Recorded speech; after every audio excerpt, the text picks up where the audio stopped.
My daughter, there's no way in hell she's going there. But with my sons, I hope they have a great time. And with women, alcohol poisoning. oh yeah, Boys one a can wind year. up in a hospital That happens bed. everywhere. That's youth. Getting pregnant is much more harmful than having some uncomfortable sex and getting mugged. The women there are human garbage whose parents don't love them. Ultrasound, getting better every second. On time for my second guessing. Grab a mic, it's such a blessing. On time for my Illustrations of the columnist and broadcaster Milo Yiannopoulos and the journalist Rennie Edo-Lodge. They're in our central London studios for us this evening. Very good evening to you both. Rennie, how do you feel about being called different because you're hardwired differently? I'm sure it's not something you've failed to hear before. It just seems to keep cropping up. Is it necessary? It's ridiculous. It's 50s thinking, you know. I mean, it's just so ridiculous, this biological determinism.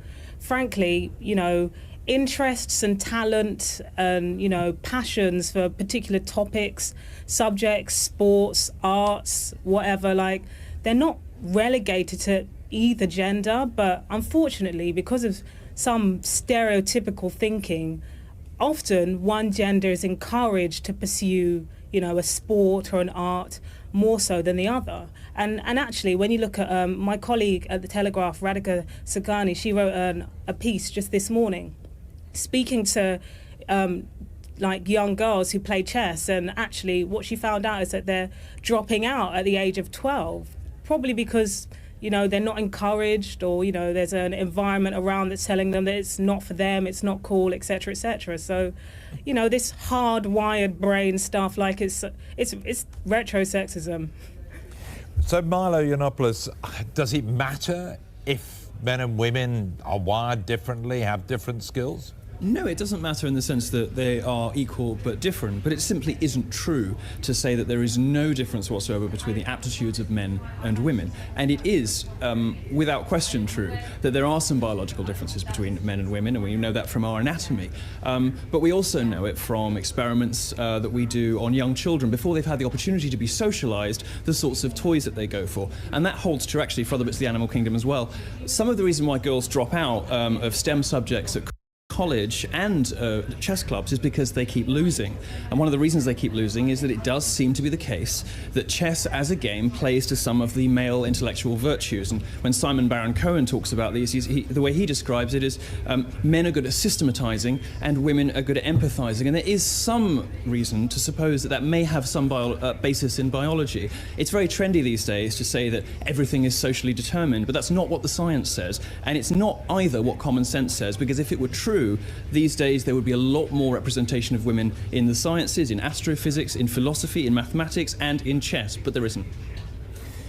So, Rennie, does that make sense? And does it really matter? I mean, should we just accept that we are slightly different, have different skills, pursue them, or should we all be striving to be as good as each other at everything? It seems really reductive, to be honest with you. I mean, if you look around at your, you know, male and female friends and families, you'll see a vast, like a huge wide variety and diversity in interests and talents and passions, right?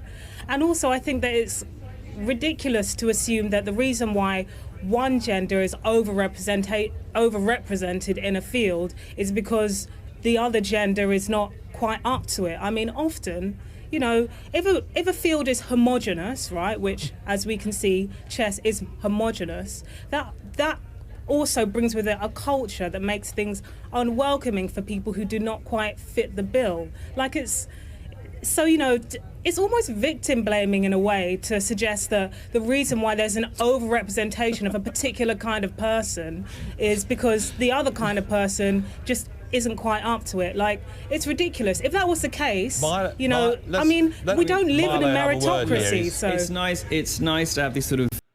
Folks, did you miss it? Or did you hear what this liberal libtard feminist basically just said just a few seconds ago? If you didn't catch it, let's go ahead and hear it once again. Listen for it, folks. If that was the case, you know, I mean, we don't live in a meritocracy. So it's nice to have these sort of vague waffle. What did she say? We don't live in a meritocracy. She just said that, folks. We don't live in a meritocracy. My question to her is, why don't we live in a meritocracy? You know what we live in? We live in a place in which victimhood is rewarded. We live in a place where affirmative action is rewarded on the basis of skin color, on the basis of minority types, on the basis of sex. So if you're basically saying there are no differences between them, and the reason that everybody is just society puts it on them. So society makes them become footballers and soccer players and baseball players and cricketers and swim, whatever. Is that what she's trying to say? That's what this girl is trying to say? I mean, it's unbelievable what these feminists continue to do to themselves. Everybody's a feminist. Everybody's a feminist until something happens in a room where they need to be saved. Then all of a sudden, feminists, they become girls. Anyways, let's continue. Sort of everyone has varied interests. What the science suggests is that, for example, when it comes to IQ is distributed differently between the sexes. Now, IQ gets a really bad rap because it's not a great indicator of some things. It's said to be sexist, it's said to be biased towards white people, whatever. The point is that it tests, in this case, it tests all of the skills that make you good at chess really well. It's about puzzles, it's about games, exactly the skills that make you good at chess, make you good at IQ. Now, the way that IQ is distributed differently in the sexes is that women tend to cluster around the mean. Women are more likely to have an IQ that is somewhere near the average, whereas men go right to the top or right to the bottom more often, which is why you get great genius male artists and philosophers, but it's also why men fill the prisons, because men seem to occupy more of the ends of the IQ scale. That is IQ so is pretty much true. the best measure we have to predict whether somebody will be good at chess. And what it proves, and what it also proves, is that men and women can talk forever. It's been a pleasure talking to you both.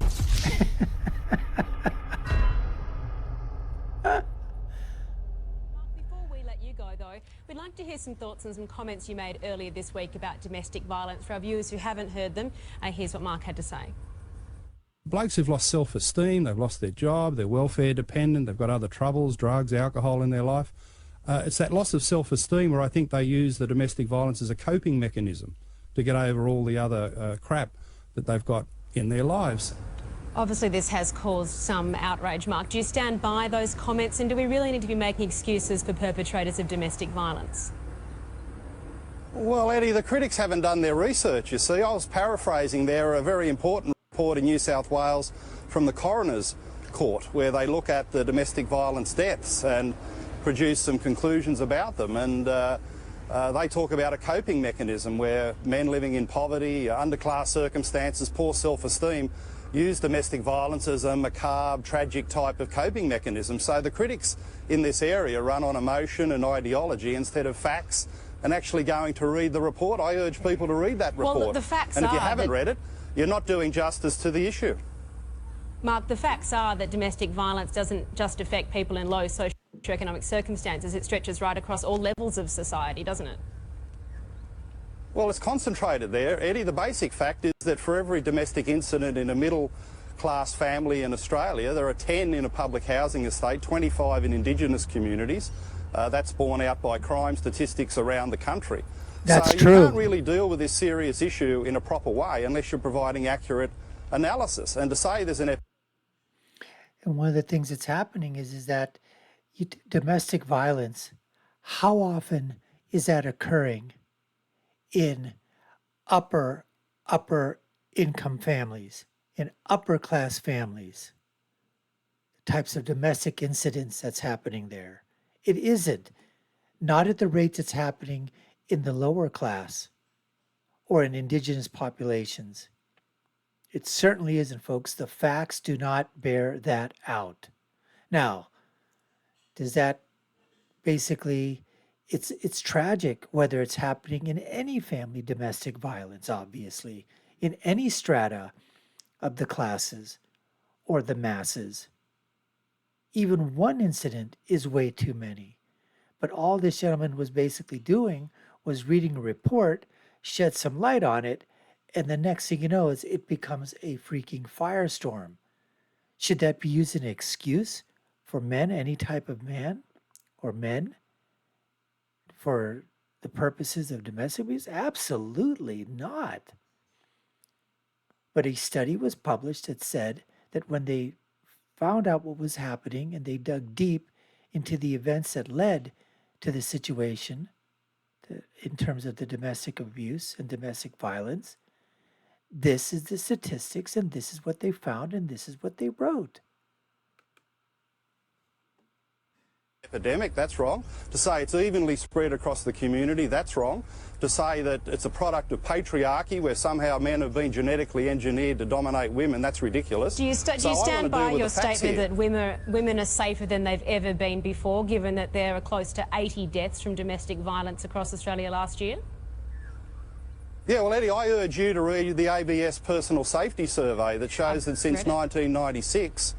You have read it? Well, yeah. You'll notice that since 1996, the rate of domestic assault and incidents has come down according to that report. So you can only go by the official statistics rather than left-wing feminist hysteria. So you do believe that, in fact, Rosie Batty, from you, quote, causes more harm than good? Well, I don't think it's helpful to demonise men in these circumstances. I don't think it's helpful to go around talking about an epidemic when actually in Australia the domestic assault rate against women in a 12-month period is 1%. Now, I wish it was 0%, of course. We all want it to be 0%. But I know enough about politics to realise that if you want to analyse and get solutions to a problem, you have to be accurate.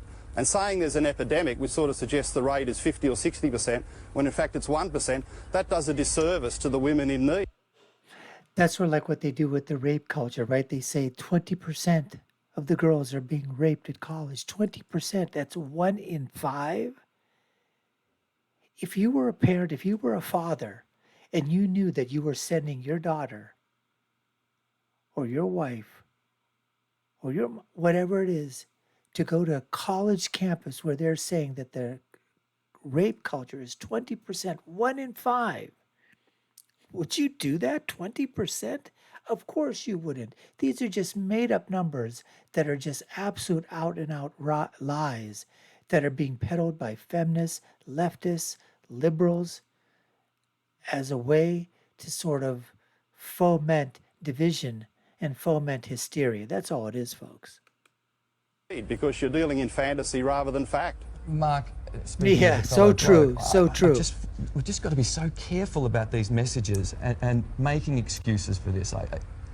No one's making excuses. No one's making excuses here, Mike. What you've got to be careful about is analysing the facts, rather than propaganda that people put out there that's not supported by official government reports, official government surveys, and there's nothing I've said that's not factual. Now, we've had a few items here where you've tried to say, oh, well, maybe that's not the case. I've got references, I've got reports, I've got official surveys yes, that back up the facts and figures that I'm putting out there. Now, it mightn't be the information that people want to hear, but I'd rather have a debate where you can deal in reality rather than left-wing feminist fantasy. All right, Mark Latham, thank you for your time. They said I couldn't do it, yeah, they said I couldn't do it. Now they all be running to it, they know. The weak of the strong, who got it going on? Weak of the strong, who got it going on? Cause they said I couldn't do it, yeah. Last year we gave away a free handgun with the purchase of any vehicle, and it went over very well. It spiked our web traffic. We sold, we estimate 35 extra cars during the promotion than we normally would have. And this year we're trying to sell an extra 100 cars more than we normally would. We're just trying to generate some traffic, generate some interest and enthusiasm and excitement, and it seems to work real well. You know, we're not just going to give people an AK-47 gun. You know, felons buy cars too. What we are going to do is we're going to give them a voucher where they can go to their local gun dealer, or we have local gun dealers we would strongly recommend, where they can go buy a gun and go through the proper background checks, and so that, you know, the guns end up in the right hands. That's a great program. How much money does it, I mean, how much does an AK-47 cost? I'm just curious. It depends. You can get a good AK-47 for $450, maybe $500. You know, some people watching this might think, you know, owning a handgun is one thing, but owning an AK-47 is something else, and maybe this is just a tad irresponsible? No, it's the American way. But how about that guy that just had him and his wife killed that had the 12 children? with the 7 guys coming through the door. I guarantee you, he wishes he had an AK-47 as those maggots busted through his door and slaughtered him and his wife in front of his children. Well, but the purpose others for guns like AK-47s is home defense. Well, but police officers are shot in the line of duty all the time, and they carry guns every day. So maybe some might not think that's a great argument. Well, How are you going to personally save your like that as a family? sporting chance instead of just becoming a victim. Absolutely. I guarantee you those guys that broke through that door that used guns to kill those people did not have legal guns and did not go through the proper steps to get them. Those are all illegal guns, and I would bet my bottom dollar on it. I haven't seen the facts yet, but look, there's a bunch of evil in the world, and people need to protect themselves. Well, we're real firm believers. We're country folks down here. We live down here, and we're real firm believers in the Second Amendment, and we don't want to become victims. When I live out in the country 15 miles from the dealership here on 1,200 acres, the response time to my home's about 15 minutes. And if I'm counting on the police, and we have a great police force in Bates County, great sheriff, great police in Butler where we live, response time's still 15 minutes to how great the people are and how good their intentions are. And I would rather defend myself. The only 911 call I need is chambering around. Well, I love that. I love it. I grew up in rural America too. We had guns in our home, but they weren't AK-47s. I mean, And how long ago was that? When I was a teenager. It was so long ago. 30 Well, years ago. Things have changed dramatically. I don't know if you know anything about Missouri. Where I live in this county, there's a tremendous crime problem with people doing meth. And these people they've lost their souls. They don't care about you, they don't care about me, they care about one thing, getting more dope. Well, And I understand evil in the world, but I'm just No, you questioning don't. like a semi-assault weapon to protect yourself. That's all I'm saying. Your motto is God, guns. Your motto is God, guns, guts, and American. Why did you come up with that particular motto? That's a great motto. Actually, it's God, guns, guts, and American pickup trucks. Because we sell cars. Right, but you include God in that, and That's right. Why not? Might wonder why God is included in a motto that it also includes guns. You don't have a problem with God, do you?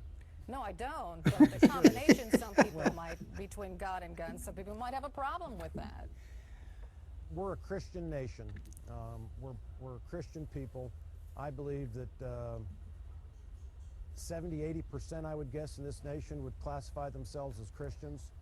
I'd say 90% of the people in this country believe in God, whoever their God is, and to try and remove God from everything, I think is a huge mistake. That's not what I'm saying. I'm saying I don't think putting we God need in a motto that AK-47s also if more includes people. guns might be a little upsetting to some people. So who cares? You don't think Let them God be wants us to triggered. defend ourselves? I'm confused. You know. I don't know. I mean, I don't think I could God ask wants you the us to become question, you victims. know, we could do the what would Jesus do? Would he carry a gun? No, they didn't have guns back then, but I do believe he'd carry a sword if he needed it, but he was so powerful he didn't need any weapon. That is true. Thanks so much for joining us, Mr. Mueller. Man, that car dealer owner, oh, wow. Giving away an AK-47 if you come in and you buy a car or a truck. And they sold, what do you say, 35 to 40 extra cars and looking to do over 100? I mean, that's a great, great way of doing it. Like you said, is they give a voucher. It's not like they give the guns away on, when you buy the car. You get a voucher. You got to go in, go through the proper background checks, go through the law. And if you pass all the background checks, you got an AK-47 that they're giving you a voucher for. $450, take it out of their profits. That's a great way of doing things. God, guns, guts, an American, and a pickup truck. Unbelievable. That is so, that is great. I'm surprised that didn't make more news play, across the nation, other than just in Missouri or whatever. I think that's a great, great promotion. Anyways, folks, we appreciate you taking the time to watch.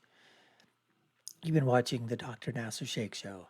I've been your host. My name is Dr. Nasser. If you haven't done so already, subscribe to the channel, like, share, and follow us. Let us know what you think in the comments below. My final thought, as always, When you're right, you're right. And when you're left, you're wrong. Until next time, folks, take care and stay safe.